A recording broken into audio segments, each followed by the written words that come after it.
안녕하십니까. 무명의 그리스도입니다. 오늘은 잃어버린 탕자 비유 이야기의 9번째 영상을 소개합니다. 지난번 이어서 이제 참된 회개에 대해서 나눠봤고요. 이번 시간에는 왜 아버지가 이 돌아오는 탕자 아들을 보고 먼저 달려가서 입 맞추고 포옹을 했을까? 이제 그 시대적인 상황의 비유 설정이지만 왜 그런 상황으로 비유가 됐을까? 라는 것을 한번 살펴보고자 합니다. 탕자는 막다른 골목의 그 상황에 처해서 이제 제정신을 차렸어요. 그래서 아버지 집으로 향하는 회개의 걸음을 한 발 한 발 옮겨옵니다. 아버지 집에서 먼 나라까지 실질적인 거리는 같겠죠. 갔을 때나 돌아왔을 때나 거리는 똑같아요. 그러나 탕자가 집을 나설 때와 다시 돌아갈 때 느끼는 심리적인 거리는 하늘과 땅 차이였겠죠. 받은 유산을 즉시 현금화하고 두둑한 주머니에 손을 넣어서 평생 그렇게 떵떵거리면서 살 줄 알았던 그러한 마음 자세로 아버지 집을 나설 때 탕자의 발걸음은 얼마나 가볍고 얼마나 상쾌하며 그야말로 날아갈 것 같았죠. 속박에서 벗어난 걸 거였어요. 하지만 먼 나라에서 고생을 하고 빈털터리가 되어서 다시 아버지 집으로 돌아가는 이 탕자의 발걸음은 그야말로 천근만근이었을 겁니다. 그러겠죠? 어느덧 아버지 집에 거의 다다랐어요. 마치 낭떠러지에 간신히 걸린 듯한 절박함이 탕자의 온 신경과 마음을 사로잡았겠죠. 이제 탕자의 남은 인생은 전적으로 아버지가 어떻게 처신하냐, 어떻게 자기를 대해줄 것이냐에 달려 있습니다. 탕자는 삶과 죽음의 기로에 서게 됩니다.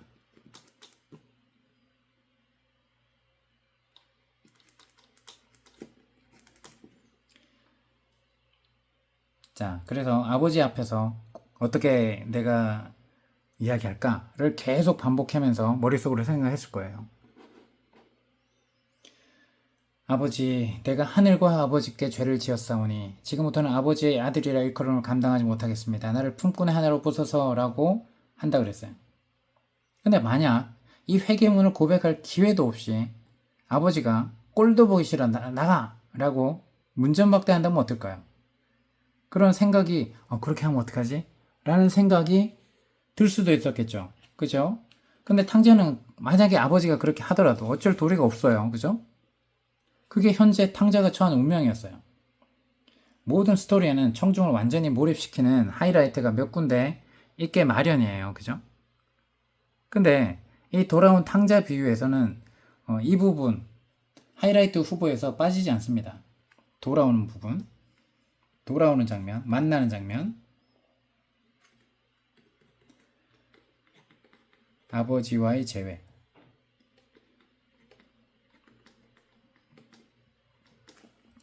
청중과 함께 예수님의 비유의 타깃은 누구였어요? 첫 번째 타깃은 누구였다고요? 바리새인과 서기관들이었어요.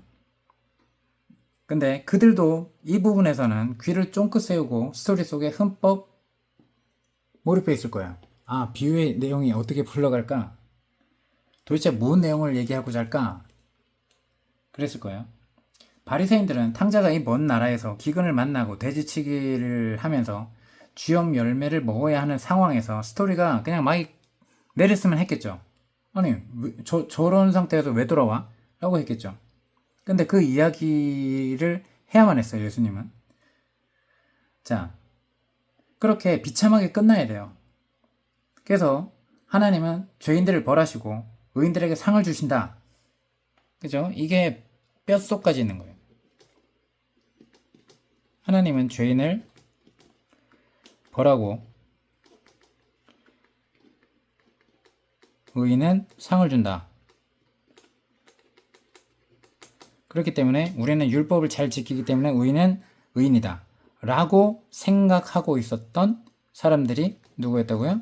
바리새인과 서기관들. 바리새인들이 이렇게 추구하던 신학 노선과 정확하게 일치가 되는 거예요. 돌아오는 장면보다는 그냥 그 쥐염 열매 먹지도 못하고 그냥 그 나라에서 죽었어야 돼요. 그죠? 그래서 어우 그래 그럼 그렇지 라고 생각했을 거예요. 하지만 탕자는 막다른 골목에서 제정신으로 돌아와서 극적으로 회개를 합니다. 앞서 질문이 던져졌지만 예수님이 어떠한 질문을 한 거예요? 이들한테 비유 말씀을 이야기를 통해서 이러한 악인도 회개하면 하나님께서 용서하실까? 받아주실까? 그것에 대한 거였죠. 근데 바리새인들은 결코 그들이 구원받으면 안 되는 거예요. 그죠? 구원받을 가치도 없는 거예요. 그들이 회개한다는 건 말도 안 되는 거예요. 그죠? 그런데 바리새인들은 달갑지 않은 스토리의 전환점을 예수님은 일부러 설정을 하게 되는 거예요. 아버지 제외할 때 그래 돌아와. 근데 여기서 바리새인들이 원하는 설정은 어떤 거였을까요? 회개했다고는 했어요. 근데 아버지가 이 배은망덕하고 천덕꾸러기인 탕자를 호되게 쫓아내거나 징계해야 된다고 생각했을 수도 있어요. 그죠? 어떻게 저런 아들을 받아줘? 라고 할 수 있을 거예요. 그래서 바리새인과 서기관들에게 남아있는 유일한 기대와 관심은 아버지가 탕자를 어떻게 얼마나 많이 징계할 것인가 라고 생각했을 거예요. 근데 탕자 아버지가 탕자가 유산을 요구했을 때 이미 뼈저리게 그죠? 뼈저리게 그렇게 해서는 안 되었었어요. 이들이 봤을 때는 뭐야 저 그게 아버지야? 라고 했을 수 있어요. 유대인 사회에서 그죠?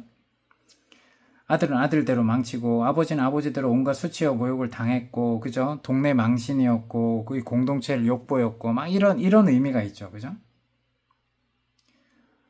자, 이 스토리의 전환점을 돌면서 바리새인과 서기관들이 갖고 있던 공통된 생각이 이런 놈은 다리 몽둥이를 부러뜨려서라도 아들의 버릇을 바로잡아야 돼.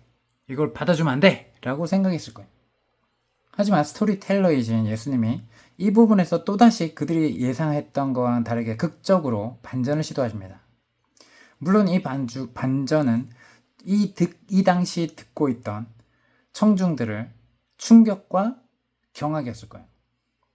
이 스토리가 여기까지 오면서 살펴봤지만 그들의 사고방식과 그들의 문화와 그들의 공동체적인 정신 속에 그리고 그들이 생각했던 신학 노선에는 완전히 몇 번의 반전과 충격이 있었을 거예요. 제가 얘기하지만 지금 9번째 영상을 만들고 있지만 이렇게까지 긴 설명을 해야 되는 이유는 그 당시의 성서적인 배경 그리고 그 당시의 문화 그리고 왜 이 비유를 시작했는지 그리고 유대적 사고가 어떠했는지 이런 것들을 총체적으로 봐야지 그냥 돌아온 탕자가 그냥 우리 하나님을 믿지 않는 죄인들이 하나님께 돌아와서 아 내가 하나님의 은혜를 누리고 내가 용서받았구나 그냥 그것만의 내용이 아니고 더 큰 의미가 숨겨져 있었다는 것을 우리가 낱낱이 세부적으로 살펴보고자 함이라는 거예요. 그래서 끝까지 이것을 그냥 영상을 그냥 하고 그냥 그게 그거겠지라고 흘려보는 사람들은 이러한 영상들을 소중함을 모를 겁니다. 자, 지금부터 겪게 될 놀라움과 비교하면 그것들은 앞서 얘기한 것과는 전초 작업이었고 복선에 지나지 않았다는 것을 알게 됩니다. 자, 이제부터 본 게임인 거예요. 돌아온 탕자 비유에서는 둘째 아들 그리고 아버지, 첫째 아들 순으로 스포트라이트가 차례로 비춰진다 그랬죠. 동일한 순서로 한 바퀴를 더 돈 후에 무대의 막이 내려져요. 이제 무대의 스포트라이트는 누구에게로 향해요? 다시 아버지께로 향합니다. 과연 아버지는 이 거짓골로 돌아온 탕자를 어떻게 맞이할 것인가? 여기에 관심이 집중이 돼요. 스토리 중간중간에 도저히 이해할 수 없고 한숨 짓게 하는 부분이 있었죠. 바리새인과 서기관들은 그럭저럭 예수님의 스토리를 잘 따라오고 있었어요. 하지만 탕자를 맞이한 아버지 부분에 이르러서는 바리새인과 서기관들이 더 이상 양보할 수 없는 가이드라인을 침범하고 있었어요. 그것은 뭐예요? 아버지가 이 아들을 제외할 때 즉각적이고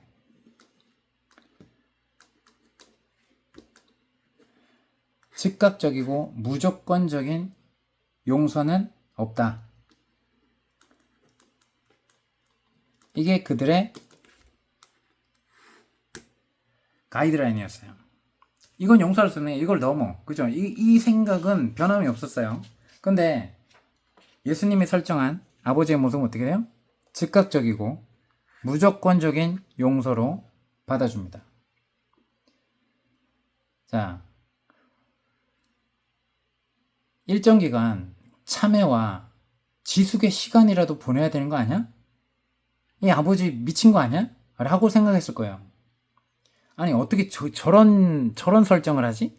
어떻게 저런 얘기를 하지? 도대체 예수라는 작자가 무슨 내용을 말하고자 저런 설정을 하는 거야? 라고 할 수 있어요. 명예를 그토록 중요시하던 당시 문화에서 아버지가 탕자를 받아주지 않는다고 해서 아버지에게 손가락질을 할 사람은 아무도 없겠죠. 유대인 사회에서.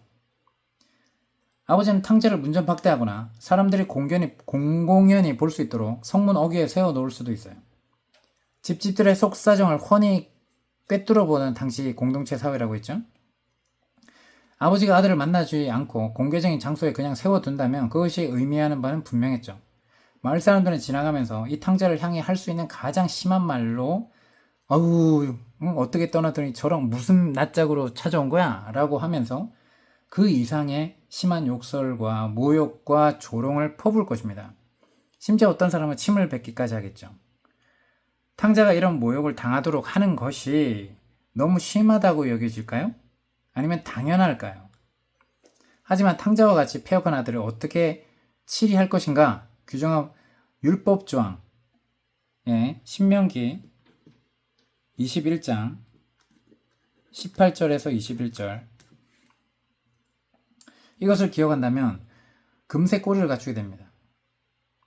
폐역한 아들을 돌로 쳐서 죽일 수 있도록 규정을 했죠. 자, 죽이도록 했어요. 공개적으로 죽이도록. 근데 문전박대를 하고 공공장소에 성문 어귀에 세워놓고 그냥 수치와 모욕 정도로 대한 정도는 그나마 아주 양반이었다는 거예요. 아주 관대하고 자비로운 조치일 거예요. 그죠? 그러니까 이 아버지가 이렇게 하더라도 아우 아버지 지금 뭐 하는 거야? 저 아들 빨리 들여보내야지 라고 할 사람은 아무도 없었다는 거예요. 탕자처럼 분란을 일으켜 마을을 떠난 사람을 다시 받아들일 때는 아니 그 정도는 마땅히 감수해야 될 최소한의 절차 아니야? 라고 했을 거예요. 아들이 취해야 할 합당한 처신은 지금까지 모욕과 수치를 안겨줬어요. 아버지 앞에.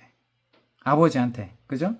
근데 그런 아버지의 앞에 납작 엎드려서 얼굴을 땅에 대고 막 조아리면서 살려주세요, 용서해주세요 라고 하는 것이 마땅한 게 아니에요? 그죠? 아버지 발에다 입을 맞출 수도 있어요.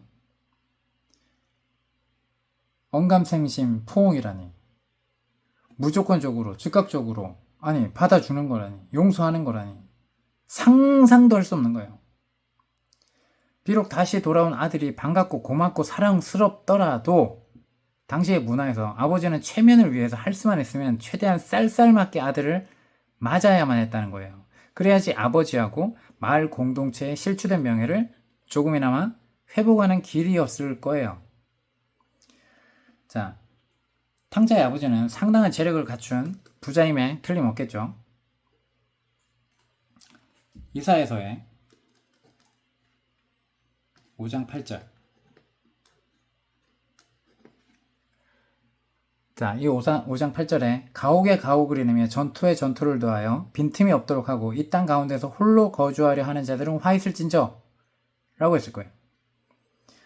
이웃의 가옥을 하나하나 사들이는 부자에 대해서 이렇게 저주하고 있습니다. 그래서 이거를 잘 한번 살펴보세요. 고대 사회나 현대 사회나 인간은 더불어 살아가는 사회적 존재이죠. 성경에서는 이처럼 탐욕스러운 부자가 결국 그 땅에서 혼자 외롭게 거하게 될 것이라고 선포를 합니다. 현대 사회보다 더불어 살아가는 의미가 더욱 강했던 고대 유대인 사회에서 이것은 개인이 당하게 될 최악의 운명을 암시하게 되는 거예요.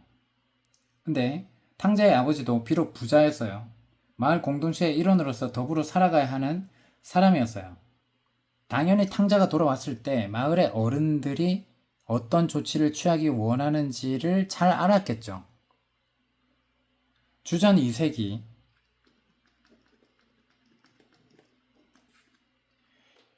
유대인의 지혜서가 있어요. 시락서라고. 그 시대를 살아가던 개인이 가장 공포스러워하는 네 가지를 말하고 있습니다. 자,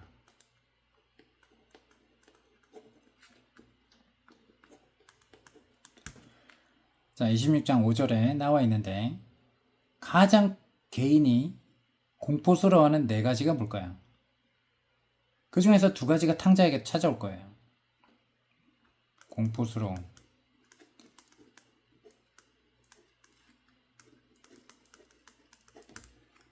첫 번째,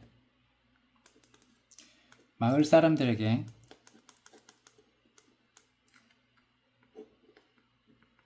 집단 이지매. 이지매가 뭐냐면 왕따예요. 오늘날로 얘기를 하면 집단 이지매를 당하는 거예요.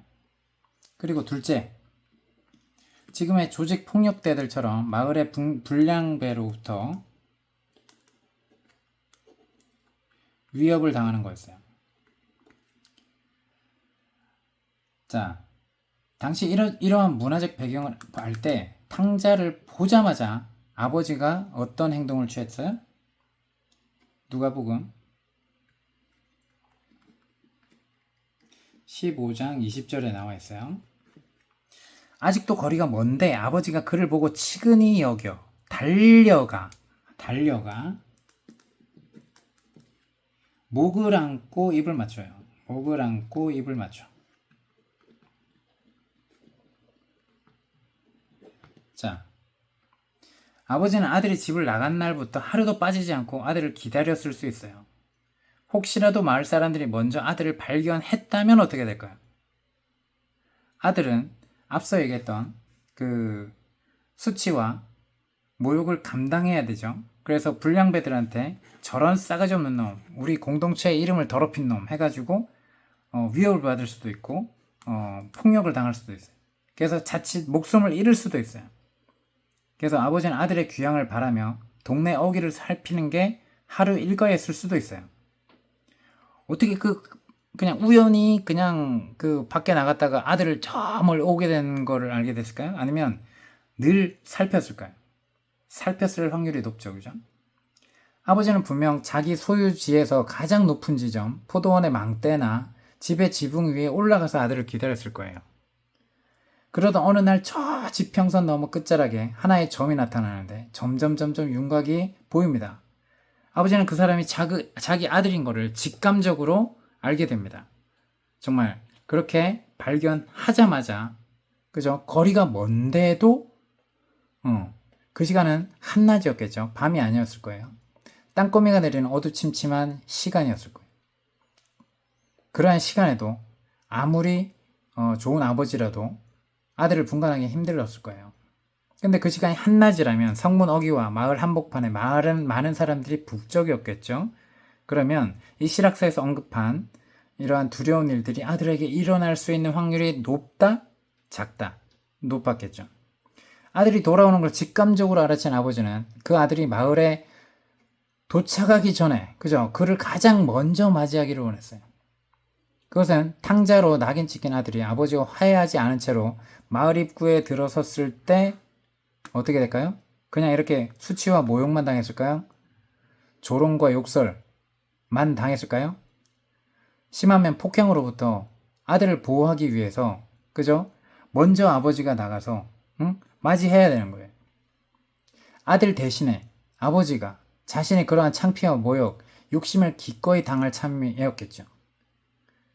자, 아들을 발견했어요. 아버지가 그 멀리서 발견한 그 아들을 보고 비 오는 날에 먼지가 나도록 달리기 시작합니다. 그리고 아버지 주인이 달려가니까 영문도 모르고 막 하인들이 주인을 따라 뛰기 시작했겠죠. 자, 이 아들이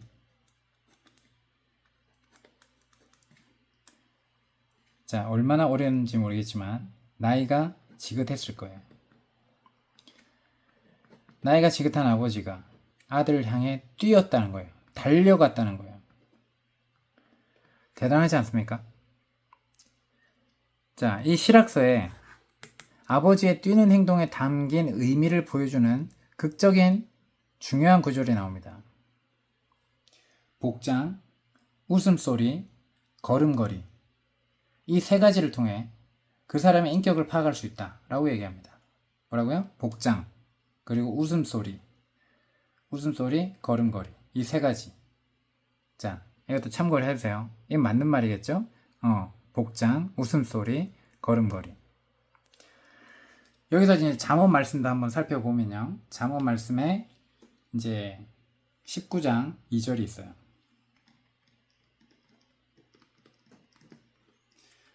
지식 없는 소원은 선하지 못하고 말이 급한 사람은 잘못 가느니라 라고 얘기를 하죠. 그리고 아리스토텔레스가 이런 얘기를 해요. 고귀한 영혼을 가진 자의 특징이 세 가지랍니다. 그것은 의젓하고 느릿한 걸음걸이, 묵직한 목소리, 그리고 사력 깊은 언변이래요. 현대도 그런데 고대 사회에서 달리는 행위는 어떤 어린 꼬마들이나 하인들에게나 어울리지 다 큰 어른이 막 달려가요. 막 정신없이 달려갑니다. 자, 그러면 무슨 일이 있나? 운동하는 걸로 보였을까요? 아니죠. 그러지 않는 사람이, 그리고 그 마을의 어르신이, 지그치 나이 든 아버지가 막 달려갑니다. 아니, 그것은 놀림받을 일이었어요. 더구나 탕자의 아버지는 많은 하인을 거느린 재력가였어요. 근데 보통 사람보다 더 느릿느릿한 걸음걸이로 격조 있게 행동해야 되는 신분이었어요. 당시에 잘 뛰지 않는 또 다른 이유는 이들이 입는 의복 구조에서 비롯되었습니다. 뭐예요? 의복이 어땠어요? 위아래가 통으로 연결되어 있죠. 그러니까 뛰기에 지극히 불편하고 자칫하다가 어떻게 돼요? 넘어지기 십상이에요. 이렇게 통으로 돼 있어가지고 이 다리를 이렇게 뻗는 게, 그죠? 그러면 이 의복을 막 어디까지 들어야 돼요, 그죠? 들고 뛰어야 돼. 탕자의 아버지처럼 고귀한 사람이 백주대낮에 마을 한복판을 달리는 모습을 한번 본다고 생각해보세요. 당시 문화에서는 좀처럼 보기 힘든 광경이었을 거예요. 아들을 향해 달려가는 이 아버지의 모습은 당시로서는 수치스러울 수도 있고 예의가 없는 행동이었을 수도 있는 거예요. 우스꽝스러운 행동이었을 거예요. 탕자의 아버지는 아들을 발견한 후에 하인을 보냈을 수도 있고 전령을 보낼 수도 있어요. 근데 대신 보내지 않고 아들을 보자마자 거의 무의식적으로 달리기 시작하는 겁니다. 자, 달리다. 이 부분에서 이제 표현한 이 단어, 헬라어 단어, 이 단어가 트레코라는 뜻입니다. 이 트레코라는 단어, 그냥 달리는 게 아니라 경기장에서 다름질할 때 사용되는, 그냥 일반적인 달리는 게 아니라 경기장에서 다름질할 때 전력 질주를 하는 그런 데 사용되는 단어가 트레코입니다.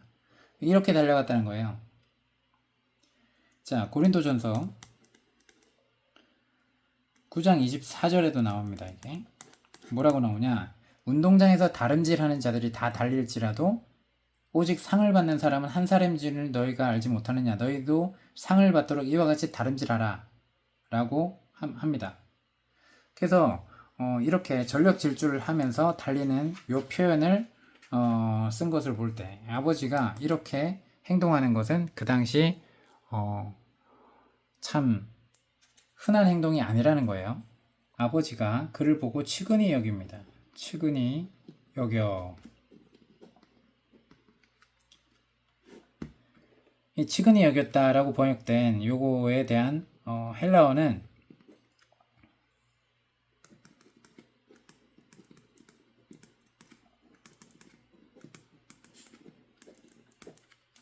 스플랑크 디조마이라고 이제 하는데, 이것은 굉장히 강한 어조를 지닌 단어예요. 어떤 창자에서부터 느껴지는 애틋함 그리고 간절함, 이것이 풍기는 단어예요. 현대적인 개념으로 본다면 어떤 부성애 그리고 본능적인 모성애, 이런 느낌이에요. 그래서 끌어오르는, 이 아버지는 거지처럼 누더기를 걸치고 나다는 아들을 보자마자 위장과 창자를 쥐어짜는 듯한 본능적인 감정을 느낀 것이에요. 그것이 바로 아버지가 모든 체면과 사회적 위신을 까맣게 잊고 옷자락을 잡고 남들이 어떻게 생각하든 상관없이 정신없이 전력 질주하고 그렇게 뛰게 만든 이유였던 겁니다. 자, 그래서 부성애, 이 본능적인 모성애, 이 정도의 느낌이에요.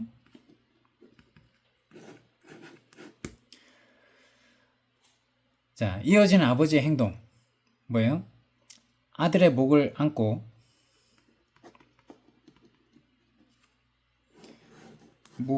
입을 맞춥니다. 아버지의 행동 순차적으로 볼게요. 아들의 모습을 보았어요. 멀리서 보았어요. 아들인 줄 알아보았어요. 자, 다음 자비심이 일어났습니다. 측은히 여겼습니다.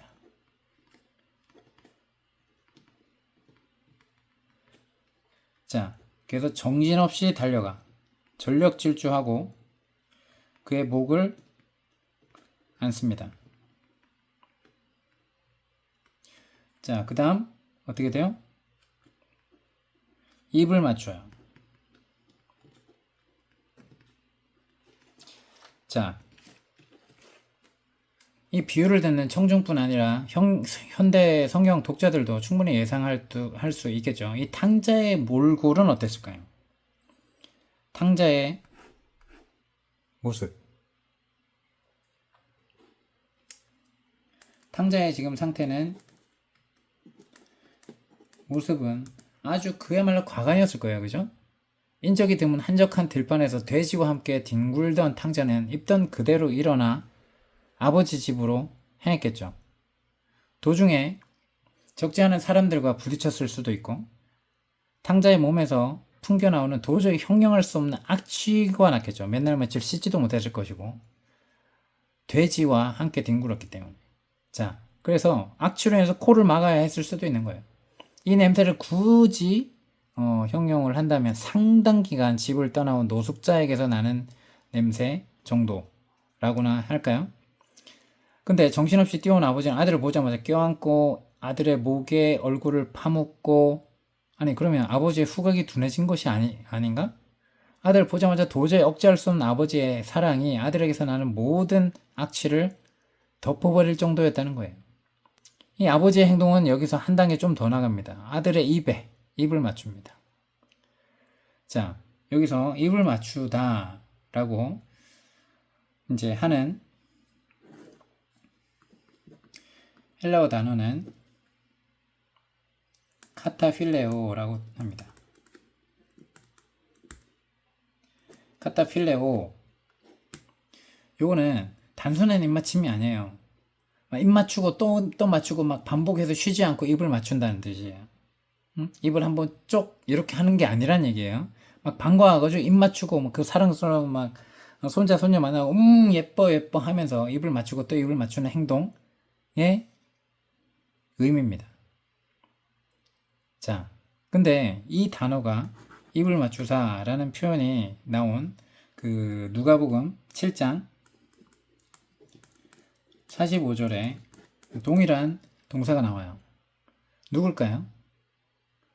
제가 말씀을 읽어드릴게요. 너는 내게 입맞추지 아니하였을 때 그는 내가 돌아올 때부터 내 발에 입맞추기를 그치지 아니하였으며. 어떤 경우에요? 향유를 예수님의 발에 붓고 입을 맞춘 여인의 행동을 묘사할 때도 이렇게 입을 맞췄다는 겁니다. 반복해서 입을 맞추고 또 예수님의 발에 그렇게 했다는 거예요. 자, 그래서 바리새인 그 시몬의 입맞춤에서는 단순한 형제를 표현하는 간단하고 의례적인 입맞춤에 사용되는 휠레마, 일반적인 입맞춤 휠레마예요.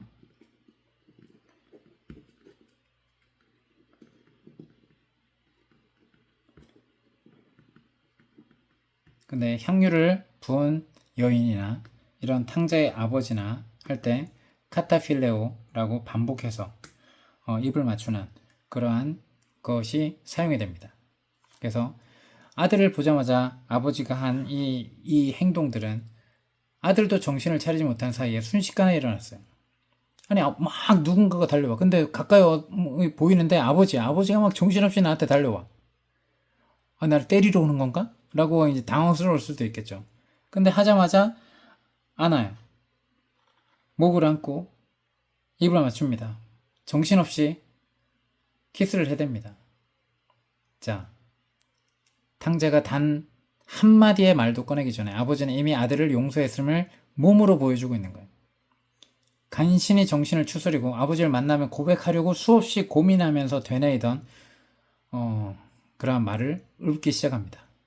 아들이 이르되 아버지 내가 하늘과 아버지께 죄를 지었사오니 지금부터는 아버지 아들이라 일컬음을 감당하지 못하겠나이다 하나 라고 또 두 번째 계획 품꾼의 하나 라고 이야기하려고 했어요. 근데 거기서 말을 중간에 이제 더 이상 할 수 없었죠. 그죠? 아버지의 행동으로 인해서 더 이상 그 말을 할 수가 없었어요. 그리고 뒤쫓아온 헐레벌떡 아니 주인이 따라가는데 그 쫓아온 그 하인들에게 그죠? 아들의 귀향을 알리고 즐거워하는 성대한 연회를 열 거를 바로 명령을 해요. 자, 집에 돌아가서 한 게 아니에요. 그 즉시 그 자리에서 하인들한테 얘기합니다. 하인이 쫓아왔다는 걸 암시하죠. 탕자는 수없이 연습하던 회계문 중에서 아직 자신을 고용된 품꾼들 가운데 하나로 써주십시오라는 부분, 자신의 회계에 있어서 진정성을 보여주는 핵심에는 미처 도달하지도 못한 상태였어요. 겨우 첫 문장을 마치려 하는데 아버지는 아들의 말을 가로채고 아들의 귀향을 기뻐하는 잔치 준비를 하라! 라고 합니다. 그 상황이 벌어집니다. 자, 말을 중간에 끊는 아버지의 모습은 이후부터 전개되는 이런 모든 상황에서 주도권이 이제 아버지의 처신으로 바뀌어졌습니다.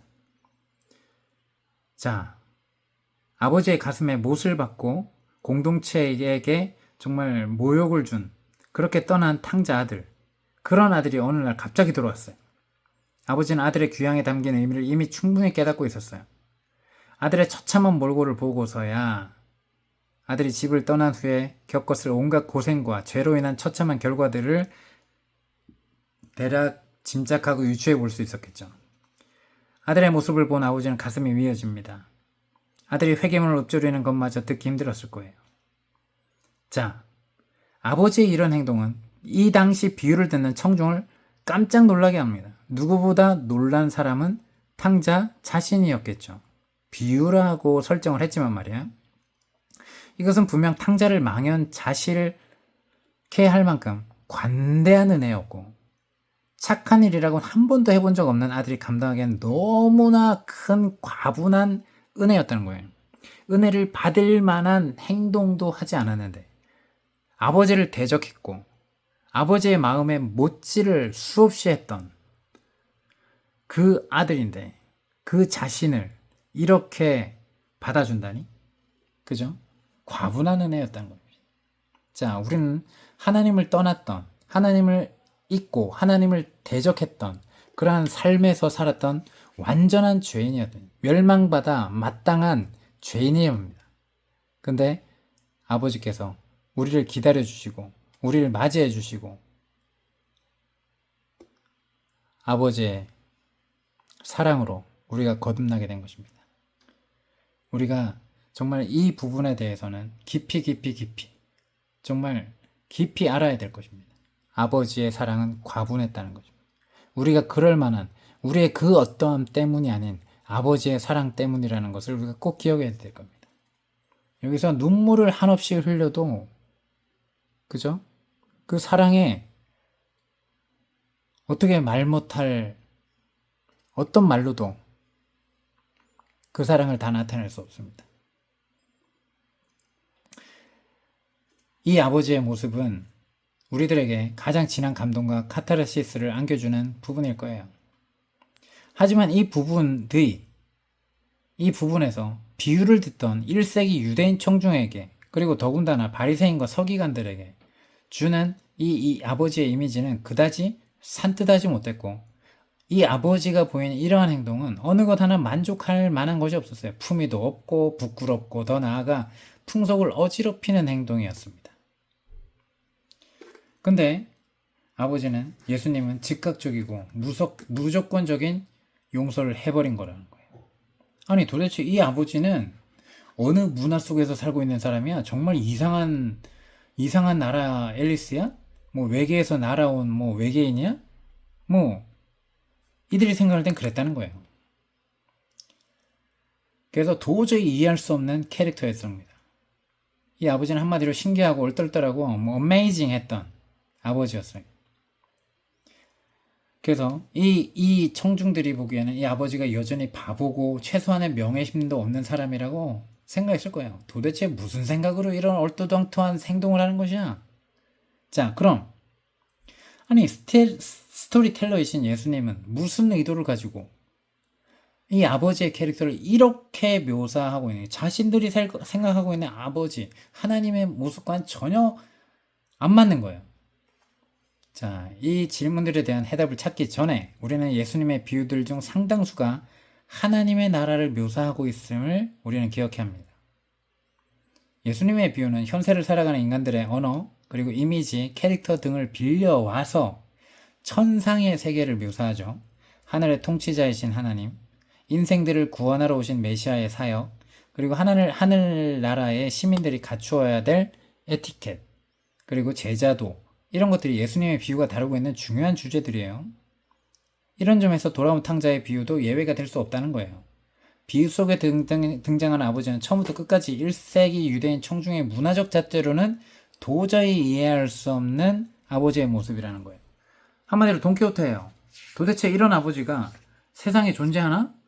라고 유대인들은 생각했을 거예요. 하지만 이것은 그 당시 청중의 이해의 한계를 뛰어넘는 하늘아버지의 모습이라는 것입니다. 탕자 아들의 귀환을 맞이하는 아버지의 방식은 당시 문화에 속한 사람들이 아들을 향해 쏟아부을 수 있는 온갖 조롱과 비아냥과 욕설, 폭행까지도 아버지인 자신에게로 돌려놓는 것을 목적으로 하고 있습니다.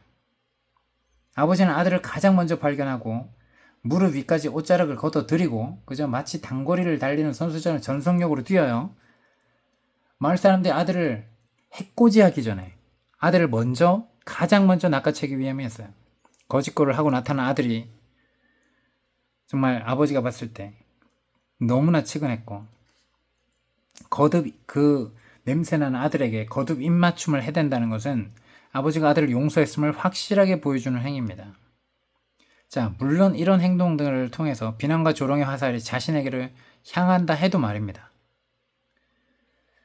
그래서 아버지가 아들을 용서했음을 마을 사람들이 다 알게 되고 그 마을 사람들에게 보여주는 사려 깊은 제스처였을 거예요. 여기서 한 가지 분명하게 기억해야 할 사실이 있습니다. 아버지는 과거의 일을 까마득히 잊고 치매가 걸린 것처럼 아무 일도 없었다는 듯이 탕자 아들을 무턱대고 받아들인 것이 아니었어요. 탕자 아들이 저지른 이전의 죄악들에 대해서는 반드시 누군가는 책임을 져야 돼요. 그런데 아버지는 여기서 아들이 감당해야 할 책임과 수치를 자신에게도 돌리고 있는 거예요. 자신에게로. 아버지는 아들을 위해서 명예와 체면과 자존심을 모두 버렸고 아버지로서 행사할 수 있는 최소한의 권한마저 포기했습니다.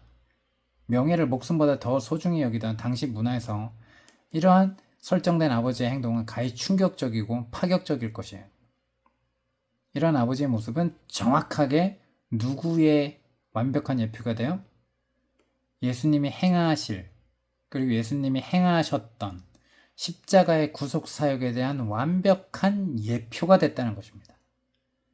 히브리서 12장 2절 말씀처럼 믿음의 주요 또 온전하게 하시는 이인 예수를 바라보자. 그는 그 앞에 있는 기쁨을 위하여 십자가를 참으사 부끄러움을 개의치 아니하시더니 하나님 보좌 우편에 앉아 계시느니라. 자, 이렇게 예수님은 십자가에 달리심으로 죄인들이 감당해야 할 모든 수치와 모욕을 대신 짊어지셨어요. 십자가에 달리신 예수님을 보면서 현대 우리 독자들은 육체적인 고통과 아픔을 먼저 떠올리지만 1세기 유대인들은 심리적인 수치심과 모욕감을 먼저 떠올릴 것입니다. 우리는 예수님의 십자가를 보면서 단순한 고통을 넘어서 수치라고 하는 문화적인 코드를 읽을 수 있어야 합니다. 십자가는 단순한 고통의 육체적 고통의 차원을 넘어서 나무에 높이 달려 빨가벗겨져서 무사람들에게 조롱과 비방의 표적이 되는 지극히 수치스러운 징벌이었습니다. 당신은 아주 고통스러운 것뿐만 아니라 플러스 극심한 고통과 아주 모욕적이고 벌거벗겨져서 수치스러운 징벌이었습니다. 예수님의 십자가를 보면 우리가 일체적으로 느껴하는 감정 얼마나 아프실까가 아니라 그 당시 문화로서 얼마나 부끄러우실까까지 느껴야 된다는 것입니다. 명예를 위해 자신의 목숨마저 초계처럼 버리던 당신의 문화에서 십자가는 그런 의미에서는 개인에게 가할 수 있는 최고의 형벌이었음을 우리는 문화적 코드를 통해서 읽어야 된다는 것입니다. 자, 오늘 영상은 이 아들에게 보인 아버지의 모습, 그는 당시 유대인의 문화 속에서 아버지의 모습과는 많이 달랐던 것이고, 그들의 이 바리새인과 서기관들 그리고 청중들의 생각을 뛰어넘는 도대체 누구의 모습을 나타난, 그리고 죄인들에게 아버지는 어떠한 마음으로 향하고 있는가에 대해서 그 하늘의 아버지를 모습을 소개했던 그러한 설정이었음을 우리가 깊이 알 수 있었습니다. 자, 다음 영상을 기대해 주십시오. 이상입니다.